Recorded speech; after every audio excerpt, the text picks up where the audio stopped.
Good morning friends, welcome back to my channel. आज का दिन है 16 दिसंबर 24 मंडे। ओम नमः शिवाय। भगवान शिव आप सबकी रक्षा करे, आप सब बहुत पैसा कमाए और वो आप सबको हमेशा खुशहाल रखे। इसी प्रार्थना के साथ मैं आज का वीडियो शुरू करता हूँ। फ्राइडे को मैं नहीं आ पाया था, कुछ पर्सनल रीजंस की वजह से ना मैं वीडियो बना पाया था ना मैं लाइव आ पाया था। उसके लिए मैं आप सभी से माफ़ी चाहता हूँ। लेकिन फ्राइडे का सेशन बहुत ही इंटरेस्टिंग था। थर्सडे को निफ्टी ने बंद किया था 24641 पे। वहां से उसने लो बनाया 24180 का और वहां से बाउंस करके उसने हाई बनाया 24790 का और निफ्टी क्लोज हुआ 24768। यानी थर्सडे की क्लोजिंग से उसने 461 पॉइंट्स का नीचे की तरफ डिप लगाया और वहां से 612 पॉइंट्स का उसने बाउंस किया। ये बहुत ही सरप्राइजिंग मूव था, चाहे वो नीचे की तरफ हो चाहे वो ऊपर की तरफ हो। दोनों के दोनों मूव ऐसा लगता है कि किसी ने जानबूझ के किया है। ये साफ दिखाई दे रहा है कि ये चाहे ये लीगल हो लेकिन ये बहुत बड़े स्विंग्स किसी ने मैनिपुलेट किए हैं और सेबी को जरूर इसके ऊपर जांच करनी चाहिए कि इस तरह के मूव्स मार्केट में कैसे आते हैं। इस तरह के मूव्स की वजह से ही रिटेल इन्वेस्टर का पैसा टूटता है, क्योंकि दोनों तरफ के मूव दिखाई नहीं देते कि ये हो सकता है। और इसीलिए मैं आप सबको हमेशा बोलता हूँ कि चार्ट को इग्नोर कीजिए। चार्ट आपको कभी भी सही डायरेक्शन नहीं बताएंगे। चार्ट सिर्फ एसएल खाने के लिए बने हैं और वो आपका एसएल खा जाएंगे। अगर आप अभी भी मेरी बात पे भरोसा नहीं करते हैं तो फ्राइडे का मूवमेंट देख लीजिए। कौन सा चार्ट आपको ये बता रहा था? जब मार्केट नीचे जा रहा था तो क्या ये बता रहा था कि वो इस तरह से बाउंस करेगा?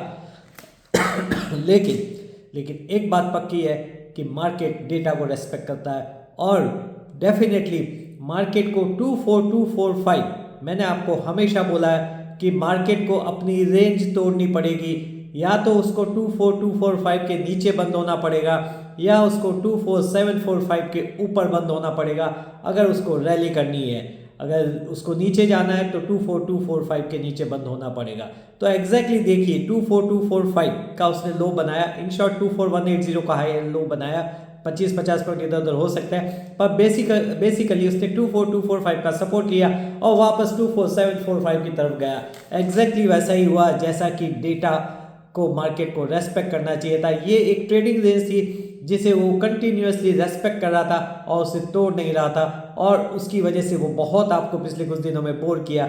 लेकिन उसने 24768 पे क्लोज दिया है, जिसका साफ साफ मतलब है 24745 के ऊपर उसने क्लोज दिया है। ये मार्केट को 250 पॉइंट्स की रैली देगा, डेफिनेट रैली देगा और मार्केट इस वक्त 25,000 की तरफ जाने की कोशिश करेगा। गिफ्ट निफ्टी इस वक्त 50 पॉइंट्स माइनस दिखा रहा है। गिफ्ट निफ्टी का कोई मतलब दिखाई नहीं देता आज की तारीख में और कुछ होने वाला नहीं है। मैक्सिमम मार्क नीचे निफ्टी खुल सकता है 24745 की तरफ और वो वहां से बाउंस करेगा 24990 की तरफ। तो आज मार्केट एक बार 24990 की तरफ बाउंस करेगा, लेकिन बहुत बड़े स्विंग्स मार्केट में आ रहे हैं। तो मुझे कोई आश्चर्य नहीं होगा कि अगर मार्केट वापस इंट्राडे में नीचे की तरफ 24645 की तरफ आ जाए तो मेरे हिसाब से आज की ट्रेडिंग रेंज रहनी चाहिए 24645 से लेके 24990। ठीक है, आज का क्लोजिंग देखते हैं क्या होता है। लेकिन मुझे ऐसा लगता है कि ये प्री बजट रैली की एक शुरुआत है। दिसंबर थोड़ा सुस्त हो सकता है लेकिन जनवरी में एक बहुत बड़ी रैली मुझे दिखाई दे रही है और मार्केट को हाई पे लेके जा सकती है जनवरी में प्री बजट के पहले। इसका ये बिल्कुल मतलब नहीं है कि मैं मार्केट में बुलिश हो गया हूँ। ये एक शॉर्ट टर्म रैली है जो दिखाई दे रही है। मैं आज भी अपने 20,000 के टारगेट पे इंटैक्ट हूँ और वो जरूर आएगा। अब हम बात करते हैं इन्फ्लेशन के जो डेटा आए थे वो 5.48 आए थे 6.20 से। सरप्राइजिंगली उसने सरप्राइज किया और इन्फ्लेशन की डेटा की वजह से ही मार्केट ने बाउंस किया है। चाहे जो भी रीज़न आप लगा दीजिए, चाहे एफआईएस की बाइंग दिखा दीजिए 10,500 करोड़ की, पर ये इन्फ्लेशन की डेटा की वजह से आया और मुझे ये इन्फ्लेशन के डेटा पे भरोसा भी नहीं है।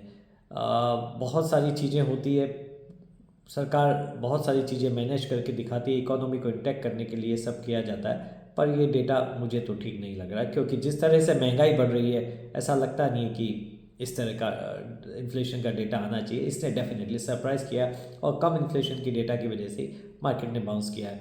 इन्फोसिस के बारे में मैंने आपको हमेशा बोला है कि वो 2000 के आसपास से वापस अब रैली करना शुरू करेगा और 2000 से 2350 की तरफ रैली करेगा।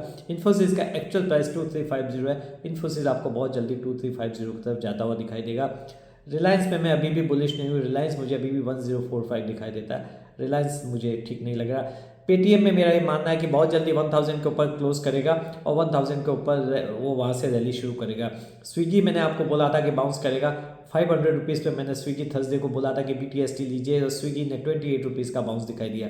डिक्सन टेक्नोलॉजी मैं कंटिन्यूसली बोल रहा हूँ, डिक्सन बाय कीजिए।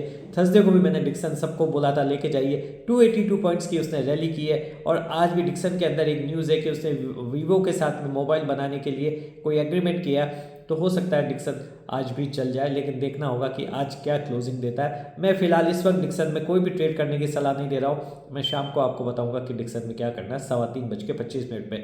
मजगांव डॉक में एक बैड न्यूज़ थी कि उनकी जो पनडुब्बियाँ हैं उनका टेस्ट में वो फेल हुए हैं, उसकी वजह से डिक्सन टेक्नोलॉजी नीचे आ गया। ये टेम्परेरी न्यूज़ है, ये सब सॉर्ट आउट हो जाएगी और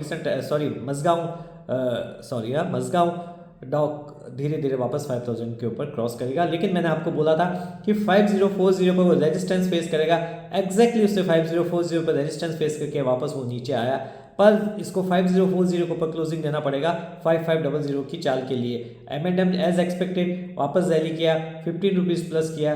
M&M मुझे 3245 दिखाई दे रहा है, तो मैं M&M में भी बाय करके चलिए। वेदांता का आज बोर्ड मीट है final interim dividend final declare करने के लिए, तो वेदांता में भी आप बाय कर सकते हैं डिविडेंड के लिए। तो मेरी बहुत लंबी कमेंट्री होती जा रही है, इसलिए इस कमेंट्री को मैं यहीं पर ख़त्म करता हूँ। बाद में लाइव में जो भी होगा बात करेंगे और देखते हैं क्या होता है। लेकिन आप जो भी ट्रेड करें अपने फाइनेंशियल एडवाइस सलाह लेके करें, बने रहिए मेरे चैनल के साथ। मिलते हैं लाइव में। Thank you, take care, have a very nice day, bye.